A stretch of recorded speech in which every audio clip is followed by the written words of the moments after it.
சின்ன மருமகள்ல அடுத்து நடக்க போகுதுன்னு வாங்க பார்க்கலாம். சவுக்க வச்சு ஈஸ்வரிய 4 இழுத்தா நல்லா இருக்கும்னு நினைக்கிறவங்க இந்த வீடியோவை லைக் பண்ணிக்கோங்க.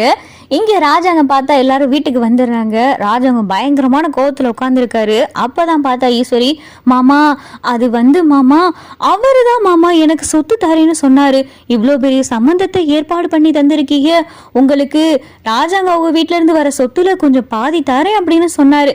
நான் தான் நம்ம வீட்டு சொத்துலயே கொஞ்சம் நமக்கு தரேன்னு சொல்றாரே அப்படின்னு நான் தான் சரி உங்க விருப்பம்னு சொன்னேன். மற்றபடி இதுல எனக்கு எதுவுமே தெரியாது மாமா, அந்த மாப்பிள்ளை பத்தி எனக்கு எதுவும் தெரியாது மாமா அப்படின்னு சொல்லி ஈஸ்வரி செலவம் சி வாய மூடு, இதுக்கும் மேல நீ சொல்ற பொய்ய நான் நம்புவேன் நினைச்சியா அப்படின்னு சொல்லி ராஜாங்கம் பார்த்தா சேரை விட்டு கோமா எந்திரிச்சு, ஆத்தாளும் மகளும் இனிமேல் வார்த்தை பேசக்கூடாது, எல்லாரும் என் முதுகுல குத்துறீங்களே, நான் தான் அண்ணன் வேணும் தம்பி வேணும் தங்கச்சி வேணும்னு சொல்லிட்டு எல்லாத்தையும் என் கூட வச்சிருக்கேன்.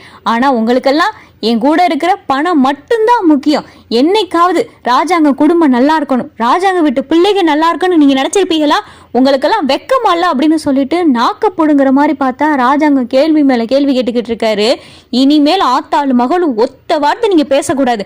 பண்ற தப்பெல்லாம் பண்ணிட்டு நீங்க பண்ண அயோக்கியத்தனம் தான் மண்டபத்திலே வெட்ட வெளிச்சமா தெரிஞ்சு போச்சு. இதுக்கு மேல என்ன பேச போறீங்க அப்படின்னு சொல்லிட்டு ராஜாங்கம் சொல்லவும், சன்னாசியும் பார்த்தா என்ன பேசுறதுன்னே தெரியாம அமைதியா நின்றுகிட்டு இருக்காரு. சன்னாசி, தப்பு பண்ணவளுக்கு தண்டனை கொடுத்தே ஆகணும். உன் பொண்டாட்டிக்கு உன் மகளுக்கும் என்ன தண்டனை கொடுக்கலான்னு நீயே சொல்லு அப்படின்னு சொல்லி ராஜாங்கம் கேட்கவும், சன்னாசி பார்த்தா விறுவிறுன்னு போயிட்டு சவுக்கு எடுத்துட்டு வராரு. சவுக்க பார்த்ததும் பார்த்தா சாவித்திரிக்கும் தாமரைக்கும் மனசுக்குள்ள அப்படியே குழுகுலுன்னு இருக்கு. அதானே இந்த கண்கொள்ளா காட்சியை பார்க்கணும் தானே இத்தனை நாளா காத்திருந்தேன். ஆத்தாளும் மகளையும் என் அன்னை சவுக்க வச்சு உரின்னு உரிக்க போகுது, அடினே நல்லா அடினே அப்படின்னு சொல்லிட்டு இங்க பார்த்தா சாவித்திரி கனவு கண்டுகிட்டு இருக்கு. அந்த கனவுல பார்த்தா சன்னாசி ஈஸ்வரியும் சித்ராவையும் போட்டு வெளுன்னு வெளுத்துக்கிட்டு இருக்காரு. ஆனா இது உண்மையா நடந்திருந்தா நல்லா இருந்திருக்கும். ஆனா இது பார்த்தா கனவா போயிருச்சு. சன்னாசி பார்த்தா சவுக்கு எடுத்துட்டு வந்து இங்க ஈஸ்வரியும் சித்ராவையும் கோவமா பாக்குறாரு. நீங்க பண்ண தப்புக்கு உங்களை அடிச்சாலும் சரி திட்டுனாலும் சரி எதுவுமே உங்களுக்கு உரைக்க போறது இல்ல, அதனால எனக்கு நானே தண்டனை கொடுத்துக்கிறேன் அப்படின்னு சொல்லி சன்னாசி பார்த்தா சவுக்கு வச்சு அவரையே போட்டு அடின்னு அடிச்சுக்கிட்டு இருக்காரு. இங்க வீட்டுல இருக்கிற எல்லாரும் பார்த்தா பதறி, ஐயோ சன்னாசி விட்டுறியா அப்படின்னு சொல்லி அப்பத்தா கெஞ்சிக்கிட்டு இருக்காங்க. சித்தப்பா விட்டுருங்க சன்னாசி விட்டுரு அப்படின்னு சொல்லிட்டு ராஜாங்கம் செய்து எல்லாரும் சொல்லவும், அங்கே பார்த்தா சன்னாசி அடி நடிச்சிட்டு சவுக தூக்கி கீழே போட்டு, இனிமேல் உங்களுக்கு தண்டனை கிடைக்காதுன்னு மட்டும் நினைச்சிடாதீங்க. நீங்க பண்ண கேவலமான தப்புக்கு என்ன தண்டனை தெரியுமா? இந்த தமிழ் செல்வி தப்பு பண்ணான்னு தெரிஞ்சு அவளை கொட்டையில தங்க வச்சம்பாரு, அதே மாதிரிதான் நீங்க 2 பேரும் போய் கொட்டையில தங்குங்க அப்படின்னு சொல்லி சன்னாசி சொல்லவும், ஈஸ்வரிக்கு பார்த்தா கதியே கலங்கி போயிருது. என்னது கொட்டையில தங்கணுமா? நாங்க பண்ணது தப்பு தாங்க, அதுக்காக வீட்டுல இடலைனா என்ன அர்த்தம் அப்படின்னு சொல்லி ஈஸ்வரி வாய் திமிரா பேசவும், என்னடி பண்ற தப்பெல்லாம் பண்ணிட்டு இப்ப கொட்டைகளை தங்க முடியாதுன்னு சொல்ற?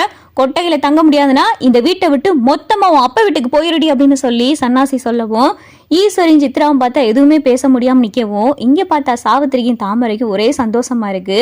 அதானே சரியான தண்டனை கொடுத்துருக்கனே அப்படின்னு சொல்லி சாவித்திரி பார்த்தா மனசுக்குள்ள நினைச்சுக்கிட்டு இருக்கு. ஈஸ்வரியும் சித்ராவும் பார்த்தா இங்க கொட்டைக்கு போயிடறாங்க. அப்புறம் பார்த்தா அப்பத்தா ராஜாங்கத்துக்கிட்ட, எம்புட்டு பெரிய உதவி தமிழ்ச்செல்வி பண்ணியிருக்கா, நம்ம கொலசாமி சீலகாரியை நேரில் வந்து உதவுன மாதிரி தமிழ்ச்செல்வி உருவத்துல வந்திருக்கு. தமிழ்ச்செல்வி மட்டும் இல்லைன்னா நம்ம கண்மணி வாழ்க்கை என்ன ஆயிருக்கும்? அவளை ஏயா நம்ம வீட்டை விட்டு ஒதுக்கி வைக்கணும்? விவாகரத்து வேணும்னு சொன்னது நம்மதே, ஆனா அவ நமக்கு எல்லா உதவியும் பண்ணிக்கிட்டு இருக்கா, அவளை ஏயா ஒதுக்கி வைக்கணும்? ஒரு பதில் சொல்லியா ராசாங்க அப்படின்னு சொல்லி அப்பத்தா கேட்கவும், அப்பதான் சாவித்திரி உள்ள நுழைஞ்சு, மா என்ன பேசிக்கிட்டு இருக்க? அவ ஒரு நல்லது பண்ணதுன்றக்காக அவளை பெரிய தியாகி ரேஞ்சுக்கு பேசிக்கிட்டு இருக்காது. அவ பண்ணது எவ்வளவு பெரிய தப்பு தெரியும்ல, அவளை பத்தி இனிமேல் பேசாத அப்படின்னு சொல்லி சாவித்திரி சொல்லவும், என்னடி தப்பு பண்ணிட்டா? என்ன தப்பு பண்ணிட்டா? இந்த வீட்டுல இருக்கிறவ பண்ணாத தப்பி அவ பண்ணிட்டா? ஏன் நீயும் உன் மகளும் சேர்ந்து தப்பு பண்ணல? இப்ப என்னமோ அவளை தப்பு பண்ணேன்னு பேசிக்கிட்டு இருக்க அப்படின்னு சொல்லி அப்பதான் பேசவும், ஐயோ இந்த அம்மா ஒண்ணு பழசெல்லாம் பேசி என் அண்ணன் மனசை மாத்திரும் போல அப்படின்னு சொல்லிட்டு இங்க சாவித்திரி மனசுக்குள்ள நினைக்கவோ, ராஜாங்க அப்பதான், ஆத்தா போதும் எதா இருந்தாலும் அப்புறம் பாத்துக்கலாம், போங்க போய் அவங்கவுங்க வேலையை பாருங்க அப்படின்னு சொல்லி ராஜாங்க பார்த்து அவர் பாட்டுக்கு கிளம்பிடுறாரு.